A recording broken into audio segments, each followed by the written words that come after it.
Hi, good morning everyone. I'm Rissa. I'm here to represent the infant care. So, how we should help the baby. Like this is the baby. The baby's head is the large in proportion to rest of its body because the baby is this one, the neck muscle here, it's sensitive part. So especially if it's newborn, we have to support from the neck side, and then we have to help them from like this when carrying the baby. So at first you have to make like baby like this and support to carry like this or doing like this. Just support the neck and the back side because it's still like sensitive. So it's really important that for the infant that we support the neck and the head part because they're weak or they're not yet fully developed, right? Next. So how to Oh, sorry, before that, can you show us what is a football hole? Football. Yung football, guys, you know football, right? So you have to support the patient or the baby like this. And then ito, you have to insert it here, okay? And then support the head and the neck like this. So this is your football hole. So for example, if you're doing shampoo or bed bath to the patients, so this hole is safe. It was proven safe, effective, and to protect the baby from falling and everything. So naka-ipit siya dito, okay? And then like that. Cool? And then, if you're going to wash there for pupu daman, so like this, again, support yung neck, and then football hold like that, and then you can wash. See here, you have to support the legs, and then wash. Kunyari ito yung ano ba tawag doon? Faucet. So you have to wash it like that. Okay? Football hold. Hold.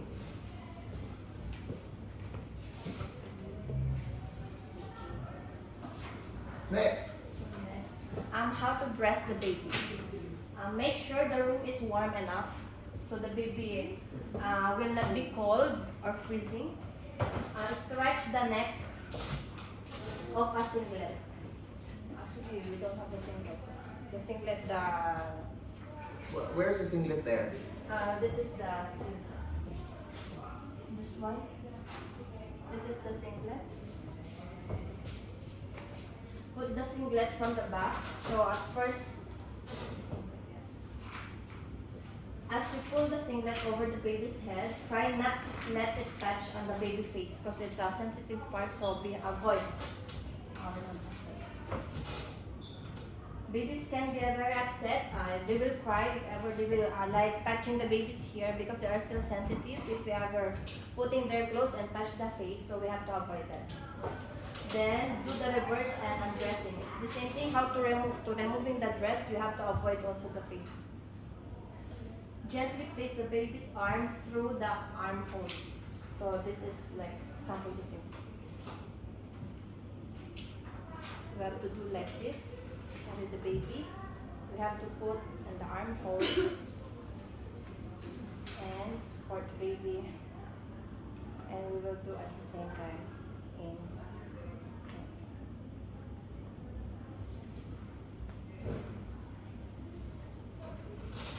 If you're dressing a baby in a jumpsuit, unbutton or unzip, and lay on the baby on the top.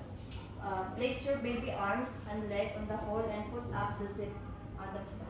Because we don't have the, what you call this? The jumpsuit. The jumpsuit. We don't have the jumpsuit, we have the pajama. So, example, this is the jumpsuit.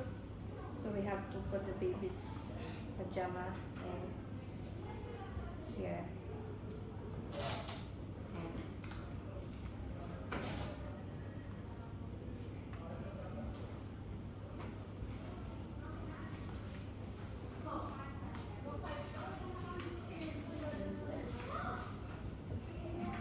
And also we have to put the baby this one side to support if it's cold, like if the room is cold, we have to put the head cap. Make sure the baby's leg and arm good for doing the sun. Yes. And just the gloves. If ever that, because usually babies have the long nails. to avoid scratching their face or their bodies, so we have to put the gloves on their hands. What you call it, gloves? Mitten. Say mittens. Mittens. Parang kitten, pero mittens. To avoid what? Scratching.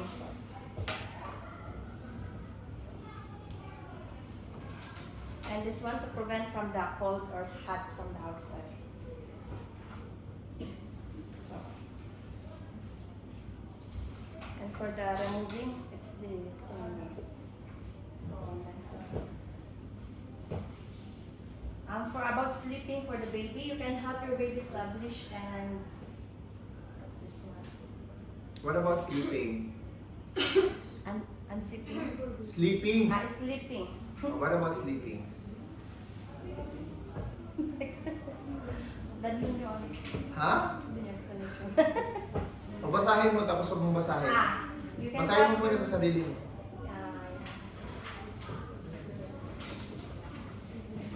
Okay, For the sleeping, there is a timing also for the baby, like in every 2 hours, or it depends if they are sleeping, like they are crying, which means maybe they will hungry, or they are sleepy. We have to like check our baby. For sleeping also, try to minimize the noise to avoid the babies will be waking up, especially if babies are still sensitive. So minimize the noise like vacuuming, cleaning, or any noises from our surroundings. So when the baby also wakes up at night, keeps the light, like turn it off, avoid interruptions or noise.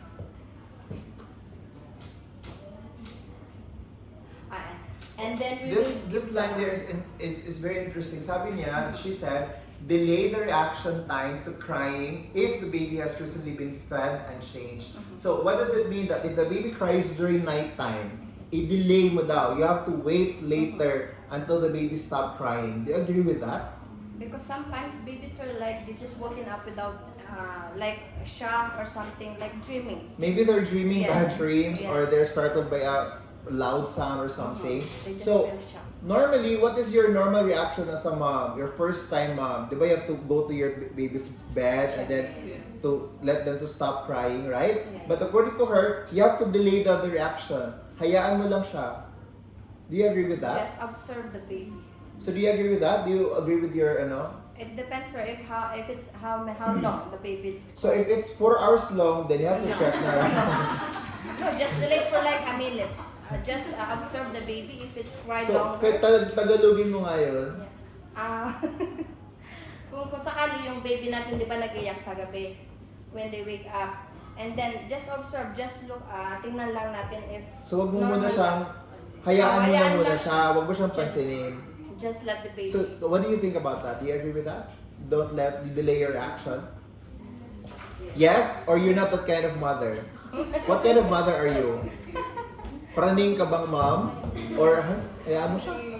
Titigil lang yan. I agree with this. I agree with her actually. You don't necessarily have to like wake up in the evening. Let the baby maging independent.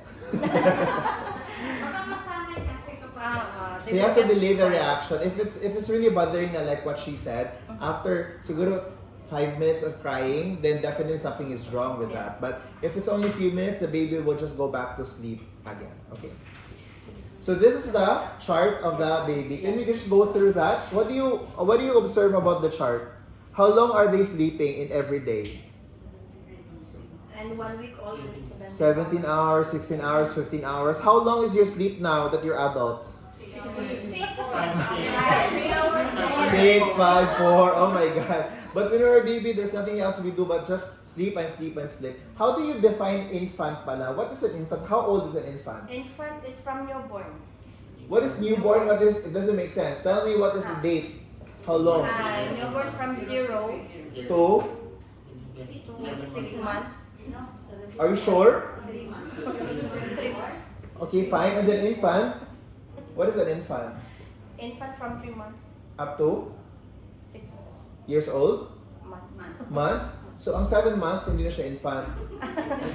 Adult na siya. Infant pa din. Ano na siya?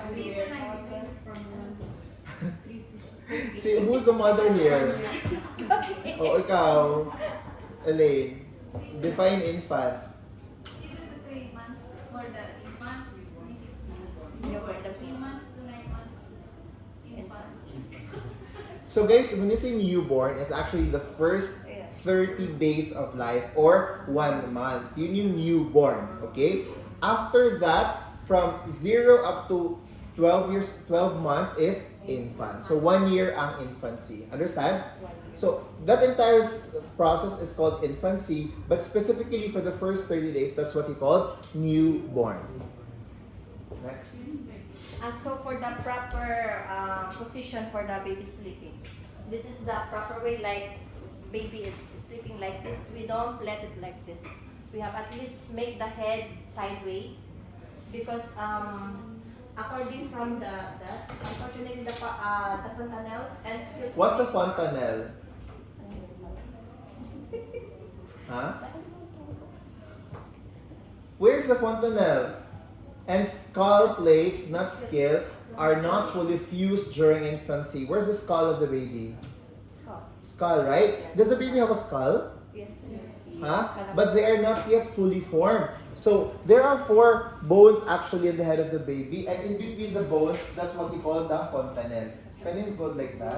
So you have one bone here. So in between that, meron tayong bonan. That is what we call the fontanelle. So they're not fused together. So imagine if you already have a skull which is formed and then lalabas sa vagina mo, what will happen to your vagina? It will explode. You like your vagina to explode like chicharon? So no, it's just soft skull plates. And then in between those skulls, you have the fontanelles. You have your anterior fontanelle and then you have your posterior fontanelle. The anterior fontanelle is diamond in shape, while this one is triangular in shape. Anterior, posterior. Can you put it right down? Anterior is diamond, posterior is triangle.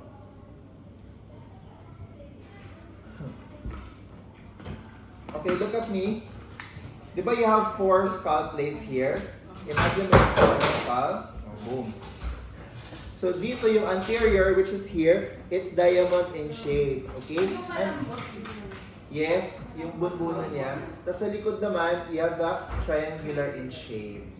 Now, what do you think, which one do you think will close first? The diamond or anterior or the triangle or posterior? Ha? The posterior, because they're much smaller. Dito medyo matagal pa. This one will fuse in few months. This one will fuse within 1 and 1.5 years pa. So basically, the head of the baby is very sensitive. You have to take care of the head. You have to protect the head. That's why you put the cap, right? Because the cap will protect the head from dehydration if it's too hot or from freezing if it's too cold. So it's important na magkaroon tayo ng cap. Okay, next. So for the proper position of the babies, physicians encourage parents to lay their baby on their back to sleep. Now, I want you to talk about SIDS. What is SIDS? This is the common crib death of the babies, like SIDS or crib death. Can you write it down? What is the meaning of SIDS? crib death. What is SIDS? That's Parents to lay their baby on their back to sleep. SIDS or crib death is the number 1 cause of death. What is SIDS? Suddenly infant death. Sudden infant Suddenly infant death. death. SIDS is called sudden infant death syndrome. The baby just die on their sleep out of nowhere, out of no reason. But major reason is that the baby might do like this. So what will happen if the baby will do like this? Can they go back to like this position? Can they crawl? Not yet, right, for infant. So it says there that you have to lay them on their back when they're sleeping. Okay. The head malfunctions develops the babies who spend most of their time on the back of the cribs. Like if the baby is sleeping longer in this side, so there will be a head malfunction. Like it can be flattened. Like the next. Hindi siya malfunction, malformation. Malformation. Malformation. Okay, okay, next. So this is what happened if the baby is laying down for the long time. Maybe flattened the backside of the babies. Actually, they are now developed the new, like the helmet, special, they call it special helmet, this one, to deform the baby if ever it's malformation. Okay. And so we're finished for how to check the baby's temperature. Milk. How? How? So this, we have to, on the wrist also, here, to check the proper temperature of the babies. Okay. The ideal temperature of the formula or breast milk is at the just below that temperature. Most specifically, the temperature should be around 98.6 degrees Fahrenheit. So instead of using the thermometer, consider the Rissa method to test the temperature of the baby milk. Heating Next, what can you talk about heating it in microwave? Heating, it's not the, hindi siya ano sir, recommendation, Advisable, yeah. not recommended. No. Why? Kasi hindi siya, microwave is yun. Why? Tawag doon, radiation maybe from the electric. Who made this PowerPoint? Ah. You? What is hotspot? Tell me what is hotspot.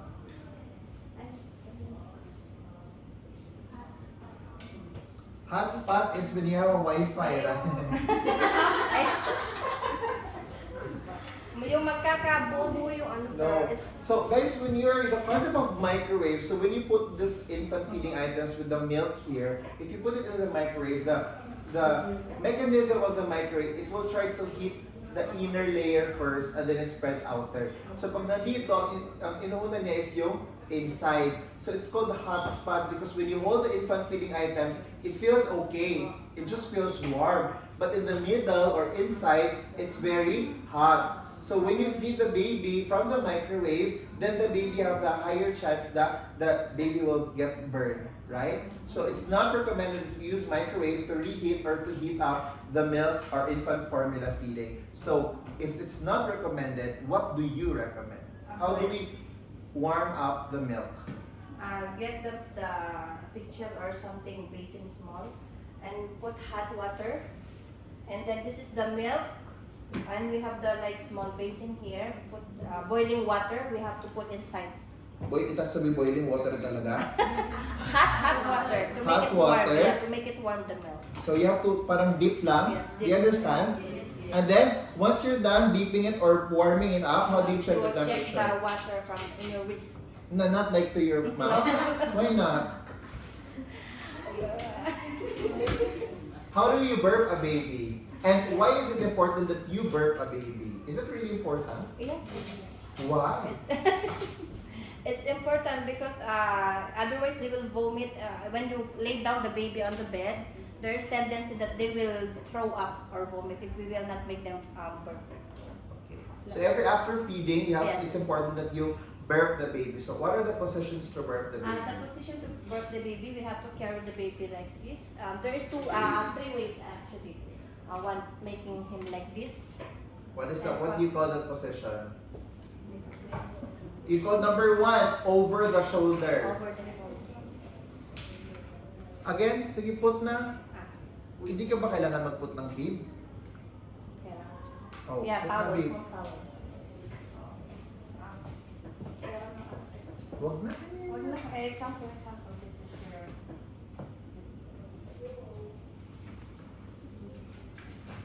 And let the baby burp. Lag dito sa shoulder. Then how do you burp the baby in that position? Ay, ganun. Are you a mother na? Yes. Ha? You're a mother, then you have to teach us, no? How? So, ligilagay mo dyan. And then, paano ba pag magpapaburp ng baby? Tap lang, right?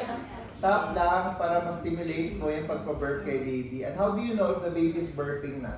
There's a sound so What is the sound? Ha? I mean, what is your experience? Ikaw dyan. Sounds comes.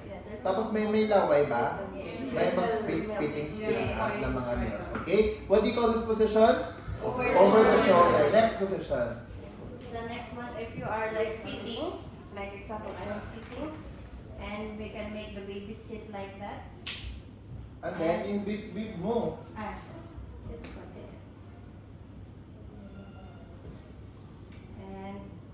support the head and tap only the back of the baby. Okay, what do you call this one? Sitting position. Next, number 3. And there is another one. This is for when you are sitting, right? The same thing, but you have to not make them laying down like that. Just normal, and have to support and So ano difference yung kanina? That's the sitting position. The other one is, lap. tingnan mo yung picture. Lap. Ito yung nasa lap. Oh, Lap. Over the lap. oh, paano yan? Over the lap. Oh, oh, sitting position pa rin. Yes. Ano ba itong nanay na ito? Nag-alaga ka ba ng bata?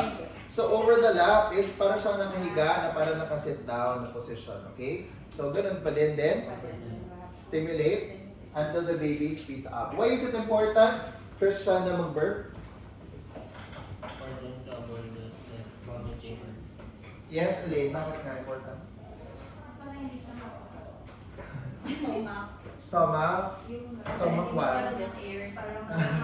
Gas. So, to avoid yung the gastric discomfort, abdominal discomfort kay baby, to promote digestion, para to prevent yung mag-vomit or mag-throw up si baby. Okay. Spitting up. What is spitting up in Tagalog? Ha? Is it pagsuka? So what's the difference between spit up and then vomit? Ang vomit, is it normal? No, it's not more normal. Ang spitting up? It's normal. So what is spitting up? Yung like that ba? Yes, so this is the spitting up, like if baby is full enough, like nasobran sa gatas siya, they will spit. And if it's vomiting, the difference of it. So you have to know the difference between vomiting and then spitting up. Spitting up is just normal because the baby's digestive system is not yet fully developed. But vomiting is abnormal. Do you have to contact the doctor if the baby's vomiting? Yes. Yeah. So this is the vomiting. Most babies vomit. You understand what's vomiting, right? Yes. Okay, next. So feeding the baby. Proponents of breastfeeding encourage mother to feed their babies on demand. What do you mean by on demand? Ano, sir? Because you are a mother, you have to feed the baby. On demand. What do you mean by on demand? Tagalogin yung on demand. Ha? Buti pa siya, naintindihan niya. If it's necessary, read with no schedule established, it provides baby with comfort as well as nutrition. Kung nagugutom si baby, feed the baby on demand. Okay, next. How long should you breastfeed the baby?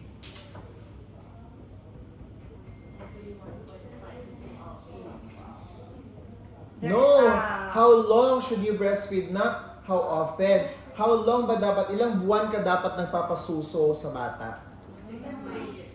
3 years? 1 year? Ikaw, how long? Hindi ka na pa breastfeed. Kasi ako, I remember breastfeeding mother. Ikaw, Ale, how long have you had your breastfeed? 1 year. Ikaw, nag-breastfeed ka din? Ikaw? Hindi? Wow. Huh? Doesn't like? How about you guys? Are you parents na? Are you mother? How long kayo nag-breastfeed? 1 month? Ikaw? 3 months. Ikaw, Debbie? Are you single? 1 year? Cool. As for WHO or DOH, they encourage the mothers to breastfeed their babies up to 2 years old. But it's only recommended that you only breast milk within first 6 months. After 6 months, you can start introducing solid food or formula feeding to the baby. So it's a mix of breastfeeding and milk formula from 6 months onwards up to 2 years old. But for the first 6 months, breast milk is enough. Okay? So for those who are single here, are you single? No? Sure. Single parent. Single mother. Single mother. Kanina pa kami nagtalk about mother ka na pala. Did you breastfeed your baby also? No? Why not? Walang gatas na mga 2 weeks. Oh. I remember kasi even before I delivered, ang gamit ko ng gatas talaga. Ay, dito ka pala. Kalimutan. So, if they drink 4 ounces, therefore, they can usually wait until 4 hours before they eat again. So, like every 4 hours, we will feed the baby. But sometimes it depends. If they are crying, we are taking them and giving them milk. do not do prop feeding. No, before that, feed.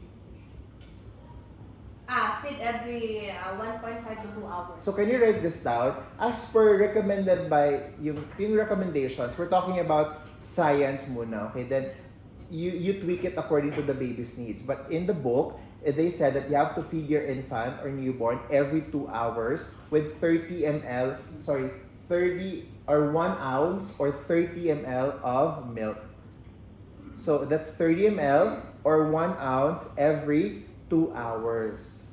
So now, according to her, sabi niya, if they drink 4 ounces na daw, so di ba 1 hour in every 2 hours? So if they finish 4 ounces na, then you can wait until next 4 hours pa. You don't overfed your baby. Otherwise, the baby will go indigestion or maybe magkaroon sila ng abdominal problems. Okay? And then, do not prop feed. What is prop feeding? Yung ano sir, like we put the baby here with the pillow and we just put the milk. Yung ano sir, pinapatong natin yung milk here around with the pillow here. Kuya, Ay, sorry. Sorry. so ano yung props? Prop feeding. Can I borrow your baby? And then, can I borrow your pillow? So tapos, you're so busy because maybe you're a single mother or whatever. Then you put this one here. Then can I have the bottle? Okay? So now, kasi you're busy, you don't have time, ang ginagawa mo, you put it here so the baby can feed on their own. So what happens if you just put it like that? Okay, baby, I'll come back later ha. Mag-watch muna ako ng cap, batang cap.